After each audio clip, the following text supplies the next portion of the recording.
Sir, the lounge is for real customers only, the receptionist snapped, her voice sharp with dismissal.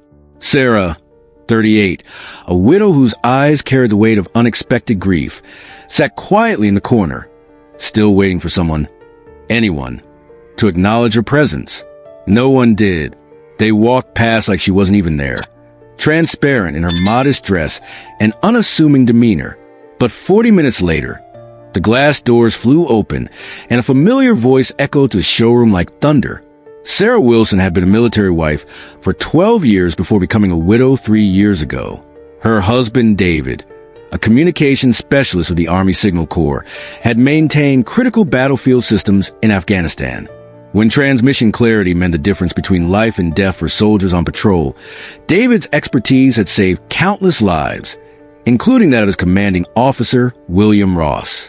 Since David's death during his third deployment, Sarah lived modestly in a small 2-bedroom house on the edge of Greenfield, working part-time at the local library while raising their 2 children. 3 days a week, she volunteered at the Family Readiness Group, helping other military spouses navigate the maze of benefits and support systems, a world she'd learned to master through necessity. One crisp October morning, her neighbor Ellen offered to drive her to the dealership. After years of careful saving and finally receiving the last of David's military benefits, Sarah had accumulated enough for a down payment on a used car. Nothing fancy, just something reliable to get her children to school and herself to work when winter made walking impossible. Dressed in her cleanest navy blouse, a simple skirt that hung slightly loose on her frame, and well-maintained but clearly worn shoes, she entered the gleaming showroom with its polished floors that reflected the fluorescent lights above. The smell of new leather and ambition filled the air. No one greeted her. Not one of the 7 salespeople clustered around their desks bothered to look up or acknowledge her presence. She found a seat near the coffee machine and waited patiently, the way military spouses had been taught, through years of waiting for phone calls, deployment returns, and news from halfway around the world. Sarah smiled politely at each salesman who passed by. Not one stopped or returned her smile. They moved around her like water flowing around a stone in a stream, present but irrelevant. One young man in a crisp blue suit actually diverted his path to avoid walking near her chair, as though proximity might somehow diminish his commission potential. A young receptionist with immaculate French-tipped nails and perfectly highlighted hair finally noticed her and approached with scowl etched into her features. "This area is for customers, ma'am," she said, emphasizing the last word in a way that suggested Sarah was anything but. "I'm here to buy a car," Sarah said softly, her weathered wedding band still present on her left hand, her fingers nervously turning it as she spoke. The receptionist looked her up and down, taking in her modest clothing and unadorned appearance. Her eyes lingered disapprovingly on Sarah's simple handbag, clean but visibly worn at the corners. "Someone will help you eventually," she replied, the pause speaking volumes about her assessment of Sarah's worth as a customer. 40 minutes passed, marked by the slow ticking of the wall clock. Sarah sat patiently, not one to cause a fuss. That wasn't her way, never had been, not even during those long nights waiting for David's calls from overseas, not during the lonely months of deployment, not even when uniformed officers had appeared at her door with somber expressions. In the corner of her wallet was a faded photograph, David in his uniform standing beside his commanding officer, William Ross, now a retired colonel. The photo was worn at the edges from being handled so often, a talisman from a time when her family was whole. No one asked about her story. No one offered water. No one cared. Sarah sighed, folded her slender hands in her lap, and stayed quiet, as military spouses often do when the world forgets their family sacrifice. In the back office, visible through a glass partition, 3 salesmen clustered around a desk, occasionally glancing towards Sarah and chuckling among themselves. "That woman's been sitting there forever," one said, adjusting his silk tie. "Probably just killing time while her kids are at school." Another, younger but equally dismissive, joked.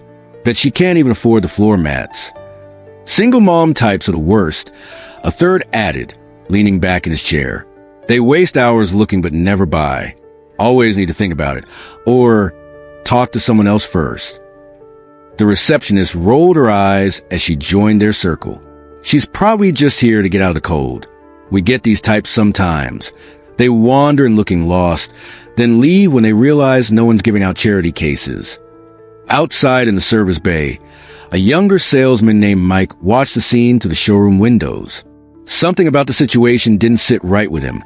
A discomfort he couldn't quite name settling in his chest. "You sure she's not here to buy?" Mike asked when he stepped inside for a clipboard. "Trust me," replied the sales manager with a condescending smirk. "I've been doing this 15 years. You don't make commission off sad-looking women in second-hand clothes. She's not worth your time." Sarah, still waiting in her corner seat, took out a small worn notebook from her purse. She began writing quietly, a habit she developed after David's death, a way to organize the thoughts that sometimes overwhelmed her when she was alone. In its pages were lists of things that needed doing: permission slips for her daughter's field trip, the electric bill due date, a reminder to pick up her son's asthma medication.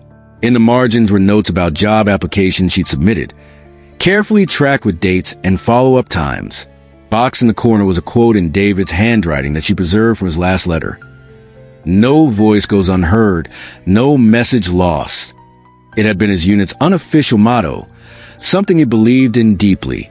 Suddenly, the ambient noise of the showroom, the murmur of sales pitches, the ringing phones, the coffee machine's burble, all faded to silence. A sleek black Cadillac Escalade pulled up outside, its polished surface reflecting the midday sun. Out stepped a man in a perfectly tailored suit, confident, commanding, with military posture that no amount of civilian life could erase. Colonel William Ross, now a retired military officer and successful businessman whose communications company supplied equipment to defense contractors across 3 states, walked in, his presence immediately filling the room. He scanned the faces before him until his gaze settled on Sarah. "Mrs. Wilson? Sarah Wilson?" he boomed, his voice carrying the authority of a man accustomed to being heard the first time. Heads turned. Salesmen froze mid-conversation. The receptionist's fingers halted over her keyboard. "You're a hard woman to find," Ross said, striding across the floor and taking her hands in his with genuine warmth. "David's wife. My God, it's been, 2 years since a memorial?" "3 years next month, Colonel Ross," Sarah replied, standing to greet him, a real smile breaking through her composed exterior for the first time since she'd entered the dealership. The receptionist stammered, "You know her?" Ross turned, his eyes hardening. "Know her? This woman's husband was the finest communications specialist who ever served under my command. He saved my entire unit during the Kandahar offensive when our communications went dark. Jury-rigged a satellite uplink with parts from a damaged Humvee while under enemy fire." The manager stepped forward, suddenly attentive. "Sir, we had no idea that." "That is precisely the problem," Ross said, cutting him off. "You didn't bother to find out, did you?" Colonel Ross turned to face the general manager, who had emerged from his office at the commotion. "Is this how you treat military families?" he asked, his voice quiet but carrying an edge sharp enough to cut steel. "The widows of our fallen servicemen?